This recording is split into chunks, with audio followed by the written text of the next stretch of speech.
Bonjour à tous, c'est Fredo Domino et on se retrouve pour une nouvelle analyse de partie d'échecs. Une partie qui s'est déroulée lors du tournoi d'Arène de Rapide face à un adversaire de bon niveau, 1961 points Elo. J'ai les blancs, mon adversaire a les noirs et on en arrive en milieu de partie. Les noirs ont un léger avantage puisqu'ils se retrouvent avec 2 pions de plus tout de même.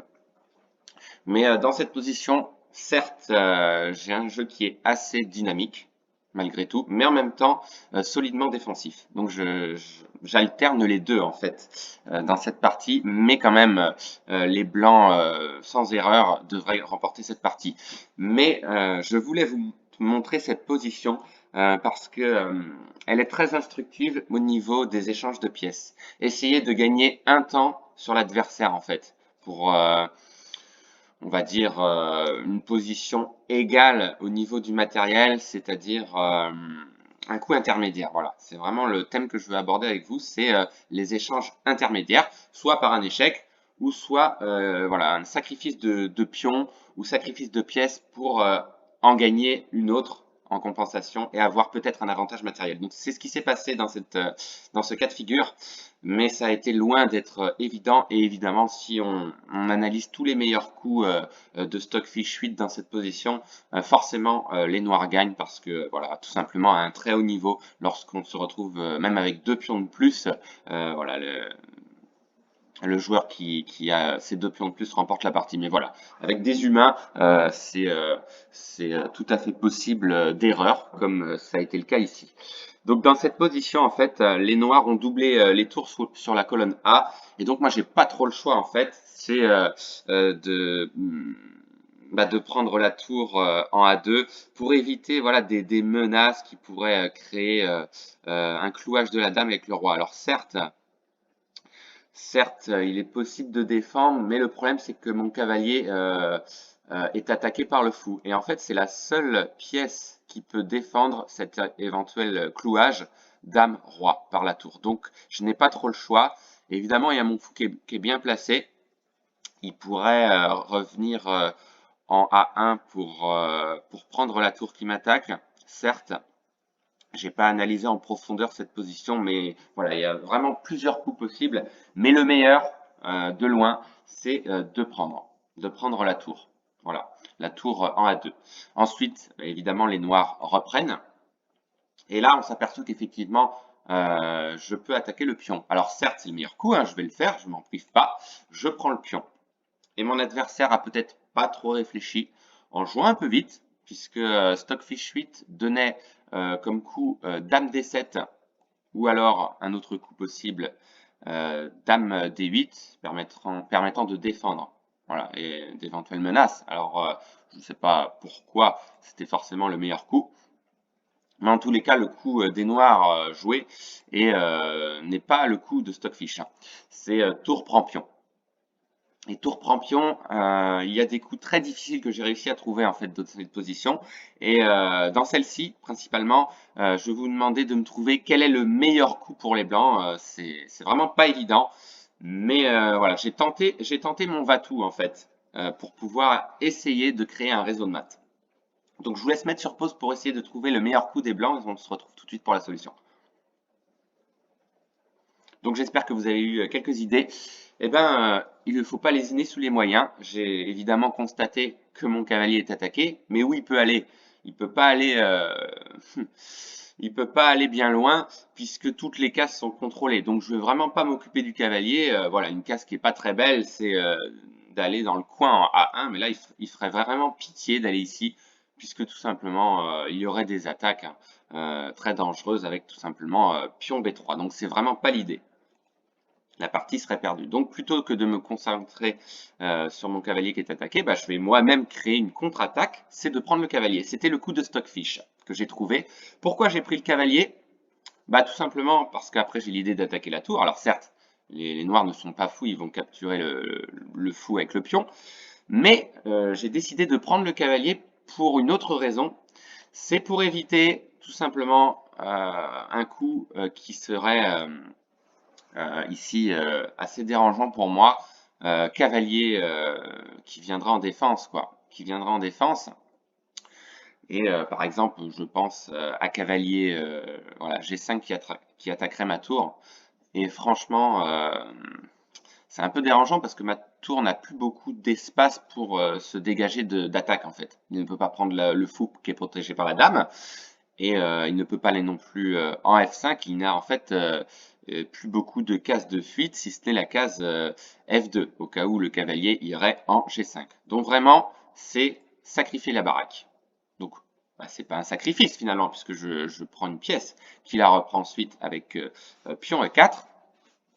Et dans cette position, voilà, deuxième coup, meilleur coup de Stockfish 8 que j'ai trouvé également, qui est beaucoup plus difficile cette fois-ci. Je vous laisse mettre sur pause et pareil, on se retrouve tout de suite pour la solution. Bonne chance à tous. Eh ben, deuxième coup qu'il fallait trouver, là il s'agit d'un sacrifice par contre, hein. C'est vraiment pas un échange de pièces, c'est un sacrifice, c'est une contre-attaque. Puisque vous avez remarqué en fait que dans cette position, mon pion est doublement attaqué. Et c'est très dangereux. Il est attaqué par le fou, il est attaqué par la tour en même temps. Donc moi, je tente une contre-attaque avec un magnifique sacrifice de fou. Fou B6 attaquant la dame. Et ça, c'est un coup qui est très dangereux, effectivement, parce que le fou est imprenable. Pourquoi il est imprenable? Bah, on va le voir tout de suite. Si dame prend fou, la partie est terminée. Tour prend fou. Et là, il y a des menaces de mat quasiment imparables, quoi. Alors, pour sauver, évidemment, ce mat en deux coups, puisque, évidemment, si les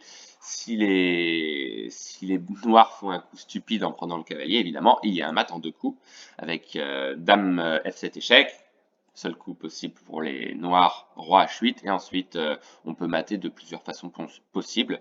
Voilà, soit par la tour en E8 mat, ou un mat beaucoup plus brutal avec dame F8 mat, donc le mat du couloir. Donc évidemment, le cavalier est imprenable. Donc après fou, tour prend fou, les noirs ont commis une terrible erreur. Ils ont pas réfléchi et je pense qu'il n'y restait plus beaucoup de temps à la pendule et ils ont pensé bien faire en faisant un clouage, mais il y a le cavalier qui est toujours là et les noirs ont abandonné par la suite. Donc dans cette position, en fait, il n'y avait qu'un seul coup possible pour les noirs pour espérer remporter cette partie. Je ne pense pas, hein, honnêtement, la position est assez équilibrée.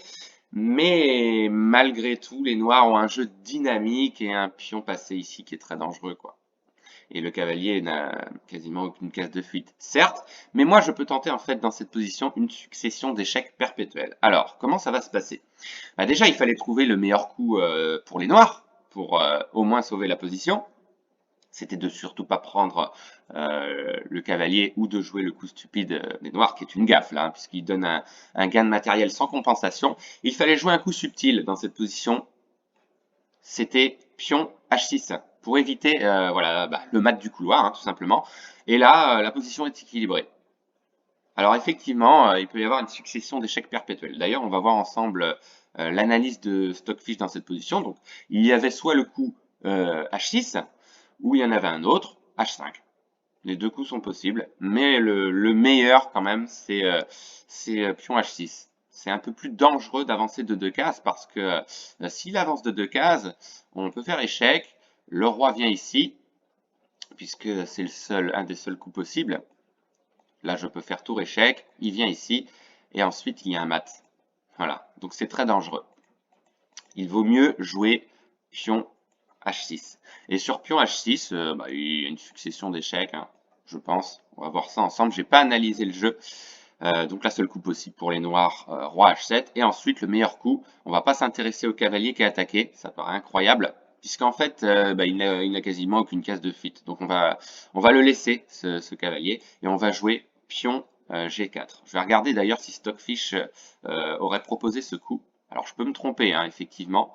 Alors oui, j'ai pas vu, je n'ai pas vu qu'il y avait un mat, autant pour moi, eh oui, il y a un mat dans cette position, donc c'était pas le coup qu'il fallait jouer, c'était, ben, en fait il y avait plus de coups, finalement, c'est bien ce que je pensais, il n'y a plus de coups, puisque voilà, il donne la dame, et ensuite ben, il donne le cavalier, et là, ben, les noirs sont fichus, voilà.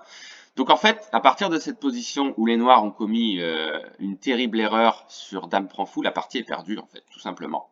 Donc on l'a vu, les coups de Stockfish 8 sont des coups de défense des fois incompréhensibles, mais c'est ce qui permet peut-être de faire durer la partie un peu plus longtemps. Donc voilà, terrible gaffe pour les noirs d'avoir pris le fou. Et voilà, je voulais voir ensemble avec vous le meilleur coup. C'était pas de prendre le fou, surtout pas, mais c'était de faire une contre-attaque. On va le voir ensemble avec fou prend pion, si je me trompe pas. Voilà, fou prend pion. Et on va voir la suite de la partie ensemble. Fou prend dame, fou prend dame, et ensuite, que faire? Stockfish 8 donne tour prend fou. Ok.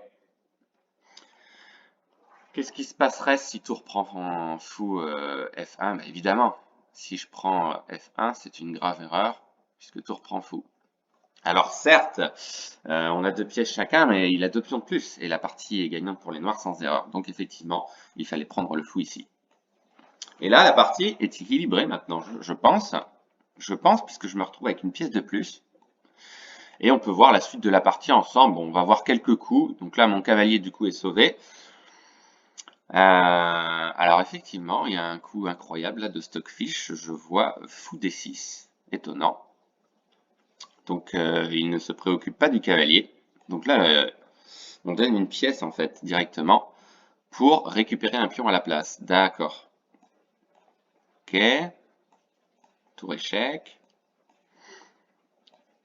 Encore un échec. Alors est-ce qu'il cherche un perpétuel là-dessus? Enfin, un échec perpétuel sans la dame, c'est compliqué, mais une position qui se répète. Voilà, c'est ça que je veux voir. Après, ça m'intéresse pas forcément de voir la suite. Bon, on peut voir ensemble, on peut analyser ensemble. Tour échec. Ensuite, fou échec.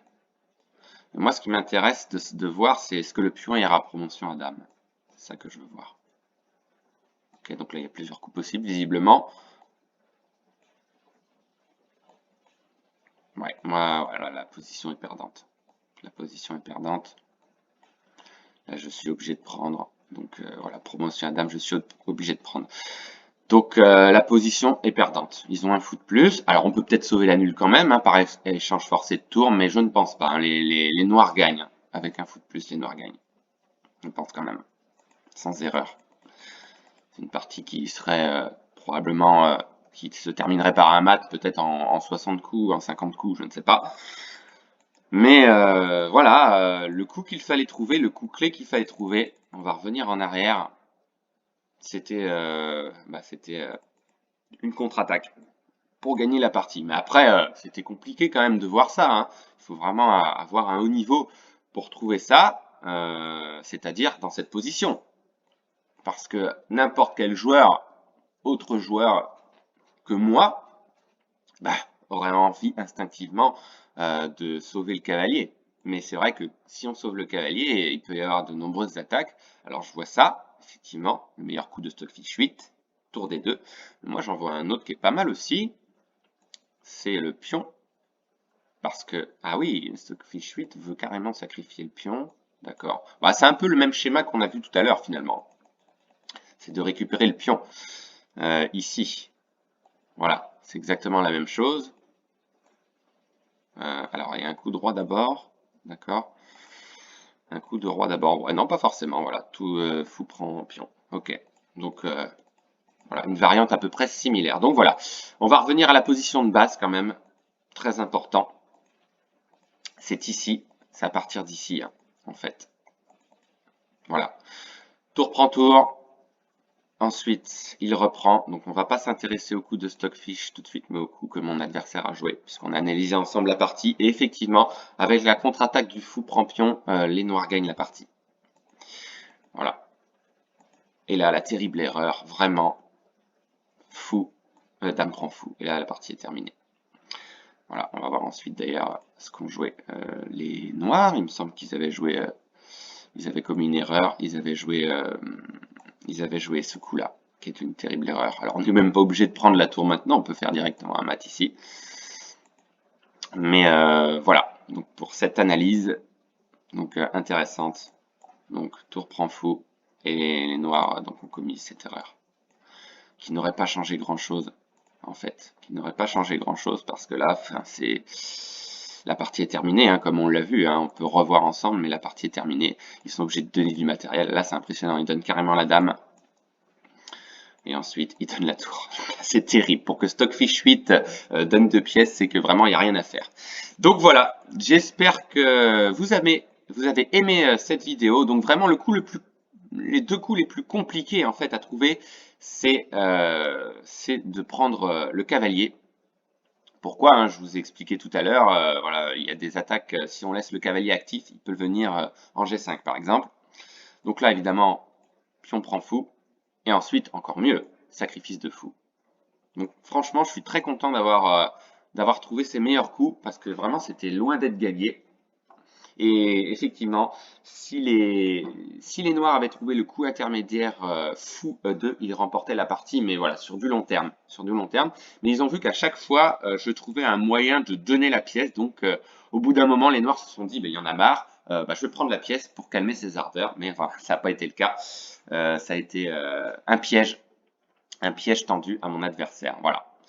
Donc, j'espère que vous avez aimé cette vidéo des coups joués par mon adversaire, par moi et par Stockfish 8, qui sont vraiment des coups subtils et fort intéressants dans des situations qui sont quand même assez compromises, puisque mon adversaire quand même avait un avantage positionnel. Au-delà du fait qu'ils ont un avantage matériel, ils ont un avantage positionnel.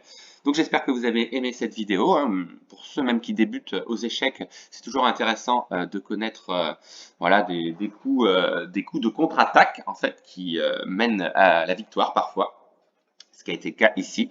Donc je vous remercie d'avoir suivi cette vidéo et on se retrouve très vite pour d'autres analyses. Bye bye!